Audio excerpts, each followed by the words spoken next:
Hi everyone, let's make some pan-fried Padron peppers. To make this recipe, you will need Padron peppers, garlic, olive oil, chili flakes and sea salt. Use olive oil to pan-fry 300 grams of peppers and 2 thickly sliced garlic cloves over medium heat. Pan-fry for about 2 minutes before turning the peppers over. Fry for 2 more minutes. Once the peppers look blistered, remove the garlic from the pan and take off the heat. Prepare a large bowl to serve the pan-fried peppers in, and add the peppers. Sprinkle the chili flakes and sea salt over the peppers.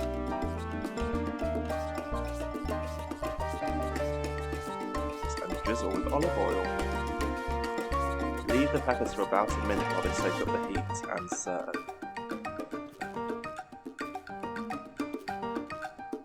For more simple dinner ideas and easy recipes inspired by the professionals, subscribe now to Eat It Again or visit eatitagain.co.uk.